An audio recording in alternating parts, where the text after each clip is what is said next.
what is triple feed? Right? What is triple feed?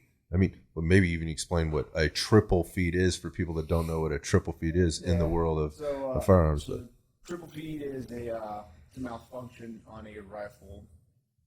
Most people claim it's like one of the most difficult things to clear. And some people claim that it's a dead gun and then you have to take it to a armor and get it fixed, but it's complete bullshit. It's supposed to be the most difficult thing on a rifle to fix, but in all sincerity, it's the most simple thing to fix once you break it down. And that's what triple feed is. We have 3 different walks of life, and we are a bag of shit. But when you break it down, we're just simple people. Yeah, it's so funny. Like triple feed, when people hear that, they kind of know, right? They maybe know what that term is. Like that's all kinds of fucked up. It's basically like it's not a coin 3 term, fat kids trying to get into a phone booth together at the same time, right? Yeah, like, exactly. And they all get stuck in the door, right? They can't get in and they can't get out. So you can solve this problem, but everybody has to work together to get out at the same time. And so whoever's manipulating the rifle has to identify this is the problem, right? And then there's a checklist, right? You just work through the problem. Simple solution for this. We'll go over it tomorrow with them at the range. Yeah. We'll have you guys do a triple. Yeah, they're feed. fun. Yeah, they're fun.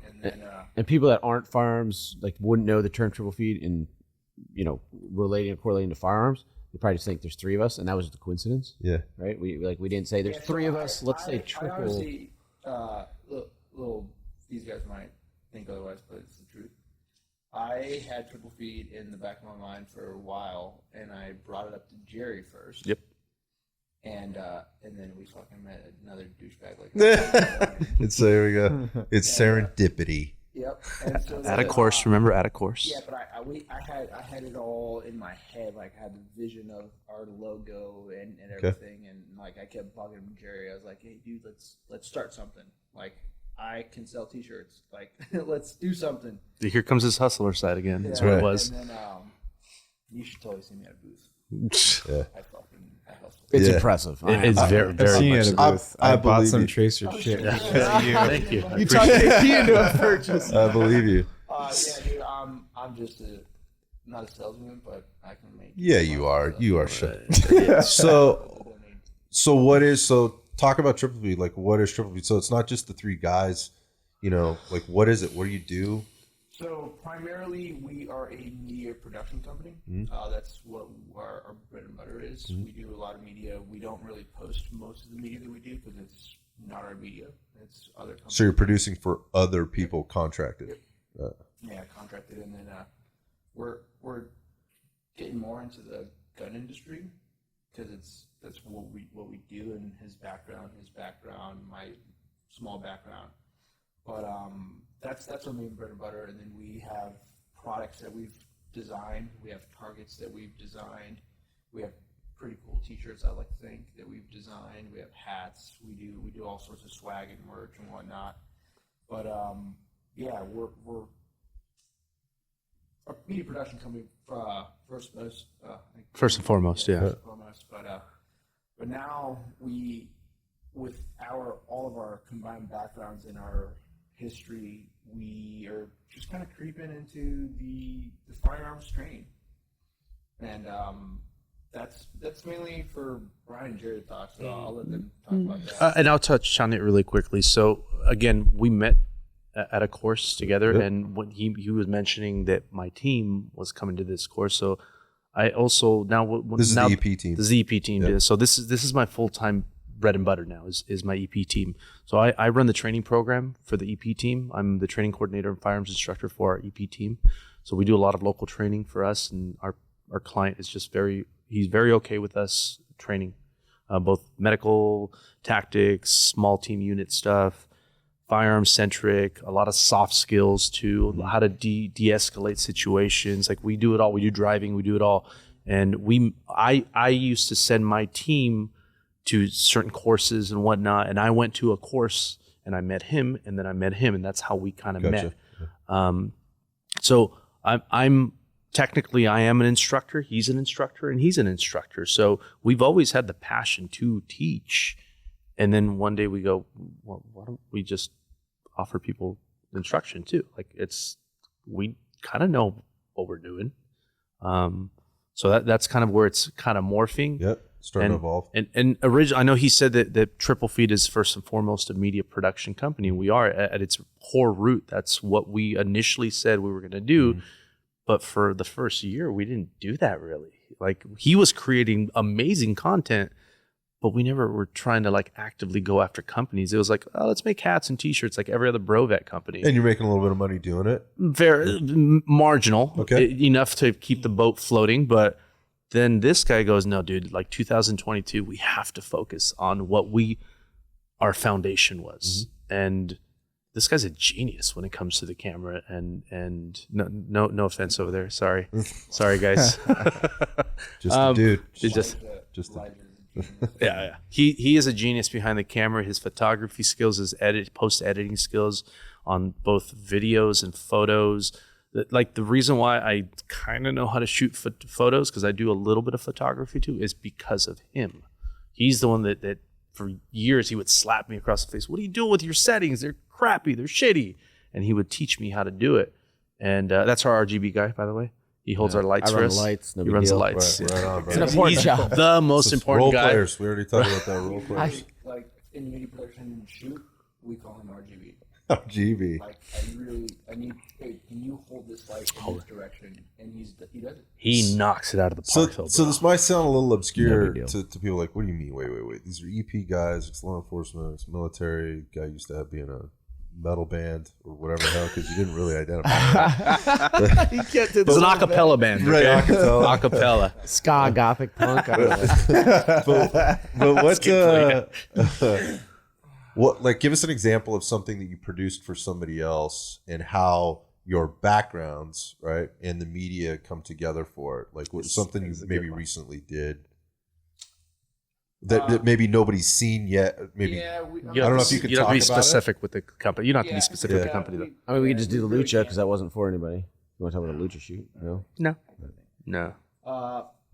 So the recent one. There's a pretty well-known company that most people know. I'm not going to mention any names. Okay. But we did a pretty cool shoot last Thursday. Like a video shoot. Yeah. Yeah. Like a product. Product shoot, Okay. but more of a training video. It's kind of hard to explain. So we're showcasing a product that they have, Okay. and everybody on the team had that product. Okay, and it's like around EP, law enforcement, maybe military genre. Yeah, the scenario was we had one of our principals got kidnapped, and we had to go rescue her from. Okay. The person. So there's three. We have three bad guys. It's obviously it's all stages. It's a commercial. It's a video. You know, it's not. Right. It's make believe for lack of better term. Gotcha. So most of the media that we produce is for companies that are either gear companies, 2A companies, gun companies. I think that's what you were kind of just trying to allude to. Yeah. And back to your question is, why are we, like, how do we know how to do? Well, the video was about a CQB hostage rescue, and lo and behold, we got a guy over here that teaches CQB, so Right. it's kind of applicable to It what we makes can do. sense. So we can make it make sense. Yeah. So, yeah, and I think that's what I wanted to try and identify, because we see some media out there from you, but we don't see that stuff. Like, and we don't know unless we're watching that commercial on somebody else's, potential, I don't know, IG or YouTube or on their website or whatever else it is. Because I'm a civilian, right? And I'm going to bet that probably some of the things that you're doing with don't deal direct with civilians as much as they maybe deal with law enforcement or other agencies or, specific EP agencies. So, but it makes sense now that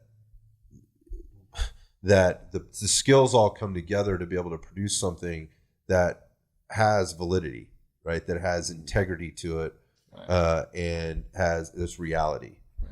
And so going back to the whole instruction piece, like in talking about that and doing that, that's how we kind of came together as a group, and the exposure that some of the guys in our group, particularly JP, let him talk about that, have had to you guys or had to this team.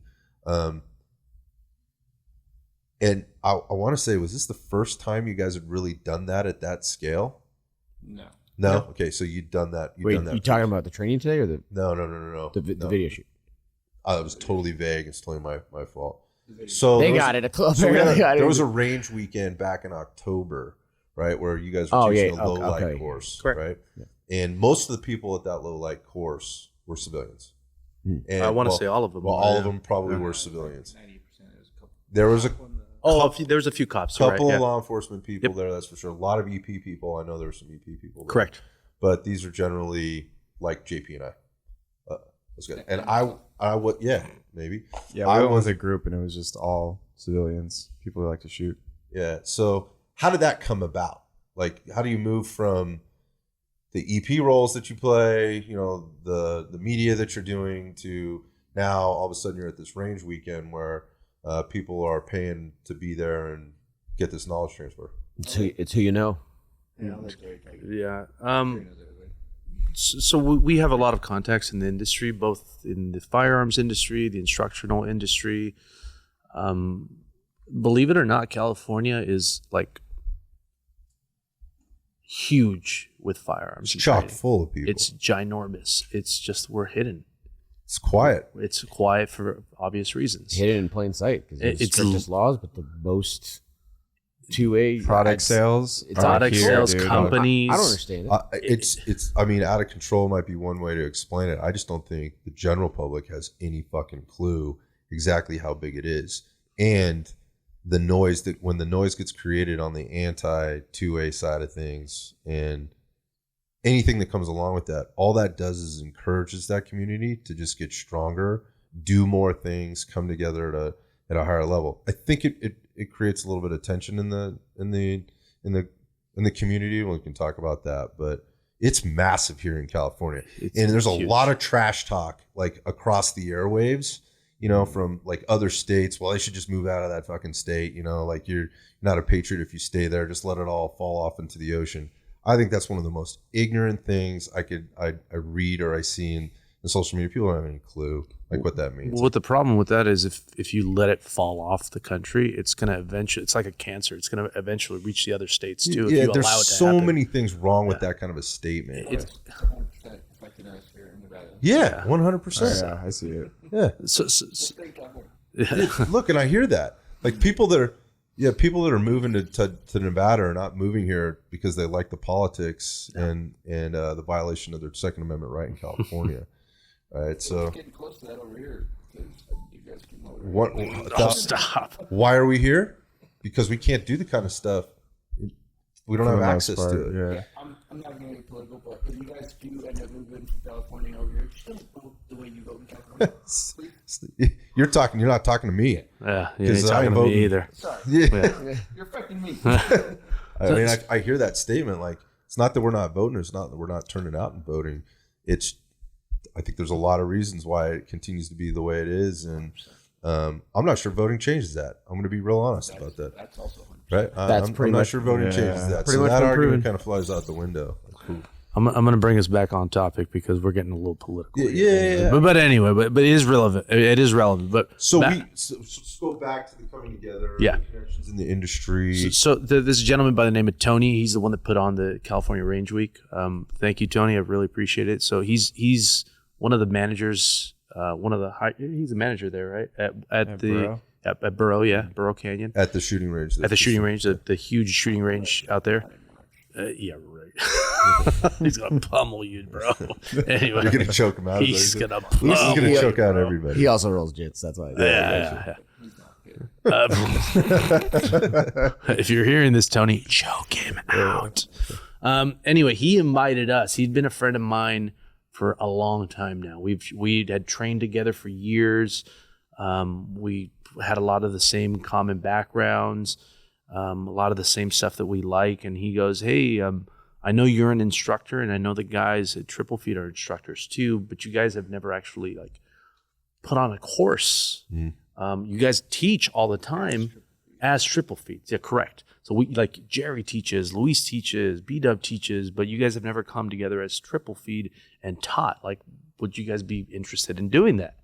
And I go, is there a market for that for us? Like for triple feed? Is there really a market? And B-Dub had asked, he's like, people want to train with us. And like, they want to train with you by yourself. They want to train with you. They want to train with me. But maybe if we combine our forces together, we're like Captain Planet or something. I don't know. And we said, okay, sure. Well, what do you want us to teach? What do you want to teach? I go, I love low light, and I don't see it trained that often. It's like one of the less trained things is low light, and specifically handheld flashlights. And that's something that I, as an EP agent, use all the time, that these guys use as EP agents all the time, because we can't go around flashing with your weapon mounted light. We'll get into that some other time. Well, let's be honest. Bad shit happens at night. Yeah. And the ability to train at night, like live fire with your weapon loads, unless you have access to a private range, right? And particularly in a place like California, or you have access to, say, like El Burro, because somebody's running some kind of a course out there. It's tough to do. Not that you can't practice, dry fire or whatever, but it isn't the same. And you're not getting instruction on it because instructors don't necessarily have access to facilities where they can coach or teach it. So again, it's undertrained, right? And I think it's misunderstood. At least I was very misunderstood on a lot of the technique and a lot of some of the fundamentals that go into it. So I'm gonna backtrack on what you said, and it's not to correct you, but I am gonna correct you. Flashlight or low light is not meant for just the dark. I mean, not meant for just nighttime. It's meant for the dark. So you could, and I'll give you an example. And this is like one of those Black Hawk Down movie scenes where he goes, I'm not going to take my nods. We're only going to be out there for a little bit. I don't need my back plates. I'm not running backwards. Cops are notorious for going. So B-Dub, what's the darkest place you've been? A basement in Afghanistan at noon. Yep. Yeah. Okay. Gotcha. And I'm gonna caveat to that. I'm gonna add one. One of the darkest places I've ever been to was in a warehouse in South Central during my daytime shift. I walk in, all the lights are off. And a lot of people are like, well, I'm only going to carry a flashlight during nighttime. When I go out at nighttime, I'm like, what if the lights go out? What if you have to enter a room that's dark? What if you how are you going to bring out your phone? I feel you, Gerry. And while it is dark outside right now, I will tell you, my flashlight's on me right now. Yeah. So it's, so I feel you. Yeah. But anyway, we're kind of sidetracking here. But yeah, we got offered. We said, we came together. We said, yeah, let's teach a low light course. We're very proficient at that specific subject. And there was a need for it. People said, yeah, we'll sign up for it. And that's how we came to fruition, I guess. I literally was looking for a course that does handheld lights because nobody does that. And then I asked you, and you were like, handheld. I was like, dude, fuck yeah. That's exactly what I wanted. I don't see anybody in the area. It does happen, but it's like a niche thing. Mm-hmm. It's very rare that you see just it has to be a handheld flashlight course. Usually it's like you use whatever light you want. You use your weapon mount light, you use your handheld light. Well, the technology, the innovation, and the products out there, I think, is probably driving people like, oh, well, I have a light. It's on the end of my pistol. It's on the end of my rifle. So I have a light. Not understanding, because they haven't trained.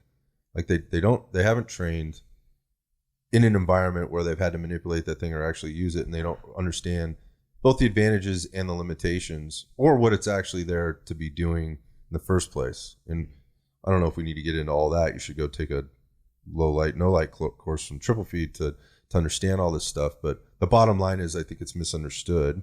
People just aren't aware. And again, a lot of that awareness obviously comes in training. And if there's not these trainings being offered or people don't know, then they're not going to know. You don't know what you don't know. It's unconscious incompetence, right? Agreed. Yeah, the whole conducting low light or no light training is kind of synonymous with long range. Like the logistics of how do you do it? Where do you find a 500 meter range? Right. Where do you find a 1,000 meter range? Where do you find a range that's going to let you train in the middle of the night? Right. Or where do you find an indoor range that's going to allow you to go in there and shut the lights off? Right. That is so rare, stupid rare. So your connections, right, and your relationships allow you guys to be able to offer this. And in this particular case, and you were offered this opportunity.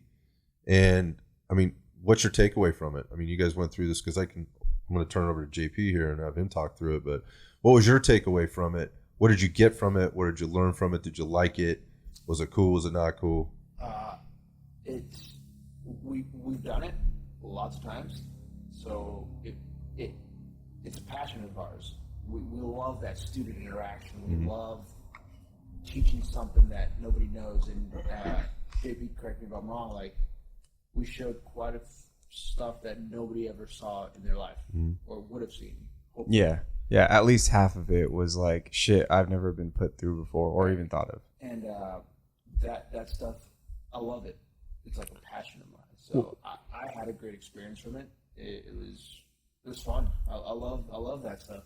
We've been talking about training for so long that it was kind of one of those things like, oh, finally we get the name out there, you know? Because like, where do you start with training with the market so saturated across the nation? It's insane. So, and then we go, of course, back to the California thing. There's like more shooting schools in California than it seems anywhere else. So and not to say that what Luis said was wrong. It's not that we're reinventing the wheel with some of this training. You said you'd never seen it. And it's not because we invented this.